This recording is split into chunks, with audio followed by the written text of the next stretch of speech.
that this system will remain, because I see no other example in the history of European integration where the European Parliament has started something, gaining influence and accepting to get it back. And in the European Parliament, people are already working pretty much to prepare the next step and to have that formalized in a way or in another, and they have the veto. And so I guess that it will continue like that. At the same time, the 2014 elections are quite interesting, because there has been a change. Those elections, they remain second-order elections. Okay, there is a low electoral turnout. We have still campaigns that are very much focused at the national level. But there's been an evolution. First of all, a better focus on the European dimension of the election, thanks to the Spitzenkandidat, because there were people to show on TV. So even if we didn't have the debate in France on TV, in some other country we had them. There was more media coverage of the campaign. There was also a stabilization of the turnout. We are low, but now it's stabilized. And we can expect that it will raise in the future, the participation. Also, what is new is that now European elections, they have a deep impact, not only in Brussels, but also at home. Look at what are the important parties today in France, in United Kingdom, in Greece, in Spain. They're all parties that started to be big through European election. Everybody's concerned now in United Kingdom about UKIP. UKIP have started as a political party in European election, and it's the same in France with the Front National. They started the whole story by winning seats in the European election because it was a good election for them. And now they started to get very strong in local election, in national election. So we see that there is a European impact. And it's even more striking in the case of Greece, because the Prime Minister Tsipras, he was a candidate of the European left during that Spitzenkandidat process, and clearly it gave him more legitimacy. And I'm pretty sure that he wouldn't have won the election if he was not the guy on the media scene during all the campaign.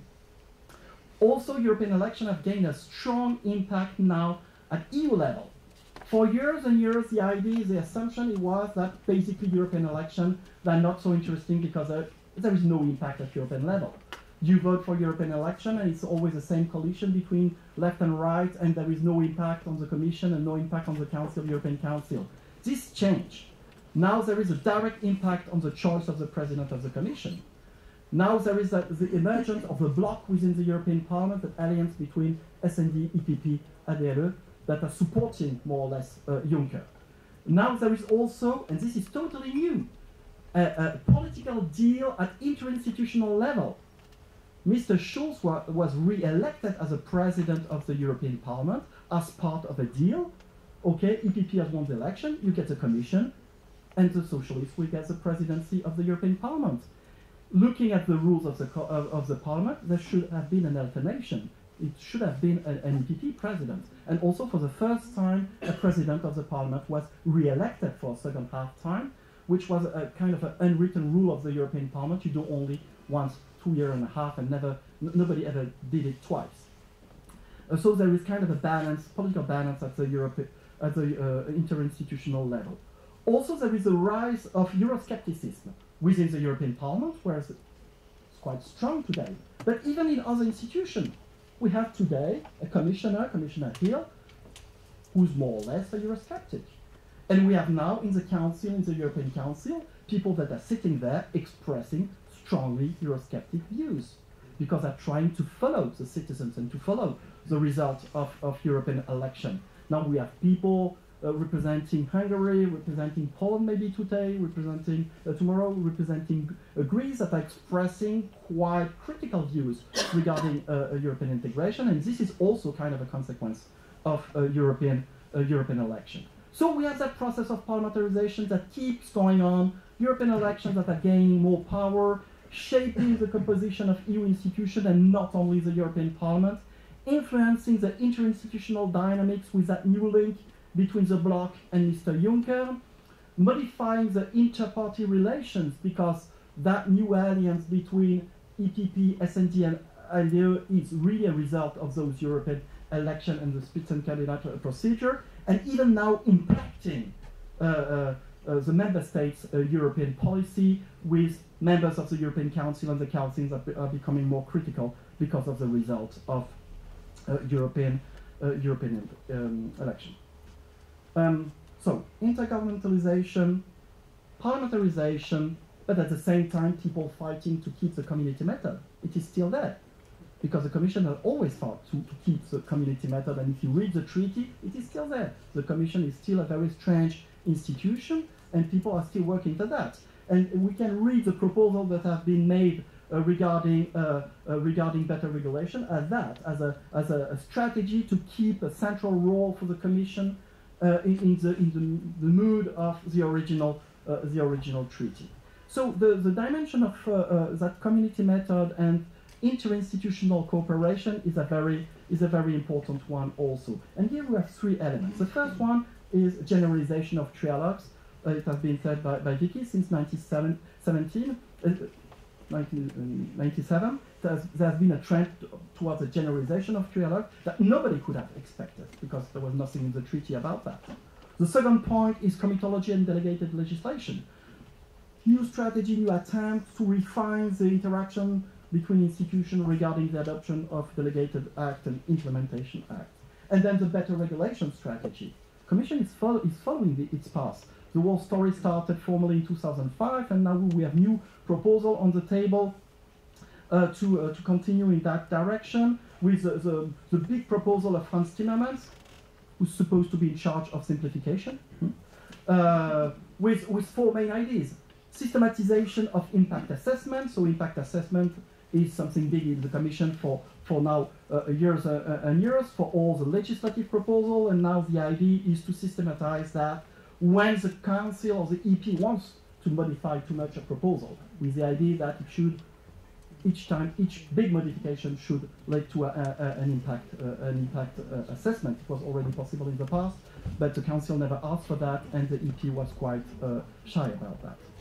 Improvement of communication with external actors. This is the second objective, with a new system of public consultation with the stakeholders during the drafting. I will not get into detail because the other panelists are better informed than me on that. Third thing is a reform of the secondary legislation procedure, which is becoming very important, as Vicky has shown you. And the fourth main objective of Timmermans is to relaunch the REFIT procedure. REFIT, the acronym for Regulation, Fitness and Performance Program, the idea of making a general assessment of all the policies, all the texts that exist, to reduce the number, to simplify. It's an old project, it did not work until today, and now he's trying to change a bit the method for that. In conclusion, I would say that in that strange landscape of community method, which is still there, with intergovernmentalization through the European Council that becomes so strong, with parliamentarization on the other side, we are in a situation which is not clear at all.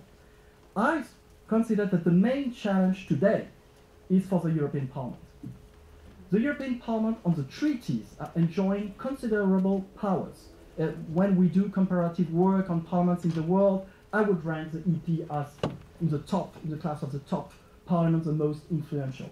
But things may change, because the powers of the European Parliament are today trimmed on three sides. At the stage of agenda setting, by the European Council, which is giving more and more very precise instruction to the Commission. The EP is still not very good in making proposal of the proposal, because they have the right to do that. They don't use that right. At the stage of policy making, with the trilogues, because people in the European Parliament have made the choice of becoming nice negotiators, nice partners with a lot of expertise, amendments that are very well written, not too numerous to please the Council and the Commission, to appear like responsible people and nice people, and to be taken seriously. I'm not sure that it really worked. At the stage of implementation, now, the European Parliament is involved in some way in the new system of delegated legislation, but nobody in the European Parliament is really able to follow all that, and in the past they had information about comitology, but no MEP is able to read all that stuff. They are just completely overwhelmed by that information.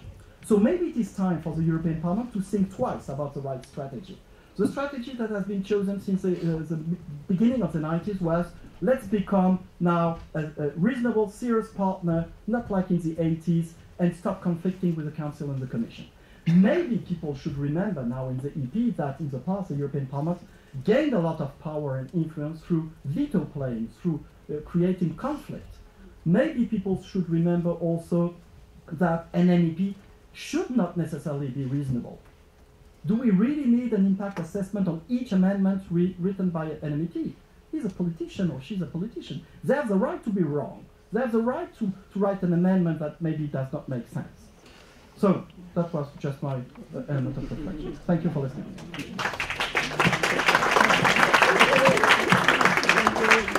Thank you very much, Professor Costa. Your conclusions are particularly clear. In fact, what do we see? We see that, according to your developments, each of the three institutions is stronger, but the three institutions together are more weak than ever. We have clearly understood, and I share totally your view, that the ball is in the camp of the Parliament, the European Parliament. The Parliament has a weakness. He has no power of initiative. But the Parliament has fantastic weapons.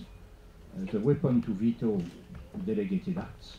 And, Vicky, you know better than I know, the Parliament has vetoed 3 times secondary legislation recently, when personally I was considering that this will never happen, and now it's a real tool and a real weapon, and also, of course, you can censure the Commission. And I agree with Professor Costa to say that the weak part of the mechanism for the moment is clearly the Parliament, and perhaps you will express yourself later on this issue. So now, I turn myself to you, Marie-France. What do you think about all that, and how do you react as a public affairs practitioner? Is life easier for you or much more difficult, and do you maintain your margins of influence or not? Okay, I'm not directly answering to this question yet, thank you, because that's the first thing that I have to see now. But first of all, my first comment would be that, oh my God, I don't think I've made the work to analyze so deeply the scene of the European Parliament and Commission, and on a daily basis. I don't know for my colleague, but this is very interesting. But I'm not sure we are at this level of. We are more than a survival mode, you see, on a daily basis speaking. Then today, my first remark was to say, no matter the institutional changes, actually, for a public affairs point of view, we still have, our mission is still the same, building reputation, credibility, trying to monitor, to follow a little the strategy, to fit our strategy with the strategy of the Commission, as much as we can, not to be totally out when something is coming up. The same for the files. The files haven't really changed, and especially in the automotive industry, even if we don't speak about automotive industry. But we're building our strategy depending on the importance of certain files, very core business like CO2 or whatever, a little less. We still anticipate as much as we can, what we call the anticipation lobbying, trying to make aware the Commission about some subject. If I have an example about the circular economy. It's 5 years now I'm here, and circular economy at this time wasn't glamour, and nobody was speaking about that. But Renault-Nissan, we were very leading on this subject, and I've seen many people in the Commission, and now we are recognized for that. Now the subject is on the table. They know they can call us because we are credible. Then again, these credibility things. Then so somehow nothing changed. We still have credible data to bring. Then you wonder what changed, because the subject is what has changed. Maybe it's because when I arrived the 1st of January 2010, my first reflex was to have the training with you, Daniel. Then you made me aware about everything, and it was so easy. But no, we have some potential concern that it hasn't been raised that because you have really focused on the institution, and I would come back from some comments you made, but very quickly. I don't know how much time I have. I don't want to. No, I think the first thing I had, it was assessing the institution more. You see, to have access to the institution. The transparency register is a very good thing on the basis. But the way has been, let's say, puts a little more, it means a feeling of distrust. And we were like guilty people trying to make a job. That was very difficult. And today, to reach the Commission, to reach Commission at a certain level, you can do it, but it's feeling quite difficult. But they're still asking for data, they're still asking to understand things, and it's good, and we have to bring this. The second item, I think, is the professionalism of the lobbying. Again, externally of the institution, is the NGOs that I let my colleague to answer to that. I had the impression that before, a long time before me, I suppose, big companies could lobbying, and today we have to deal with a lot of stakeholders. And I think the job today is being somewhere more credible, more data, figures, you see, fact and figures, to bring and to bring some awareness to the Commission of the reality. And that's my point coming from your comments. We can say what we want about the new Commission, but at least the feeling we have as business is business-oriented. They really try to bring some business orientation in all this big thing, which is already complex by institutional view. Then I think this business orientation is very fresh, because at least we have the impression that people are a little more pragmatic on the fact that, okay, to say jobs and growth is very nice words. Everybody dream about that, but how do you do that? And you cannot do that without industry. You cannot do that without a certain realism. And I think somehow let us quite a chance to prove that they do it. But at least they have put that on the table, and I think this is very good. Another point in external stakeholders is the cities. Today we have a very specific regulation framework. Commission and all the partners, co-decision system bring some regulation. At the same time, cities are coming more and more to bring upper level of regulation. Then it's very complicated to negotiate some regulation, to have a regulation, to invest for this regulation, and suddenly on the field to have something even higher than this. Then this is to manage, and it's a new lobbying to make aware that when we negotiate with the Commission, we have the impression we don't negotiate with all Europe. We have again to negotiate. Then this is more the diversity of the lobbying, which is somewhat a concern.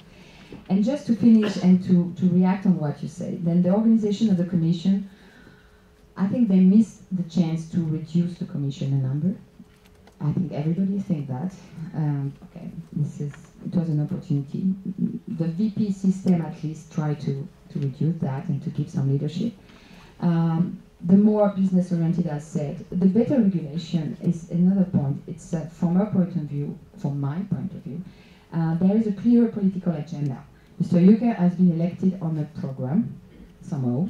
Of course, the Parliament has had as well, but he had a program and he followed the program.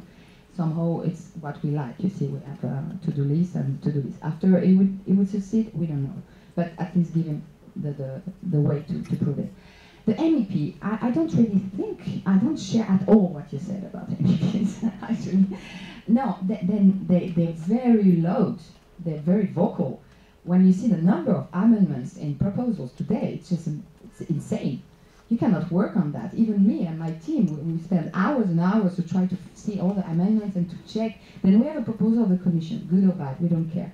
But then after you have so many amendments that you have to follow and to check if it doesn't bring something new, and it could change totally the philosophy of the text. It's a nightmare.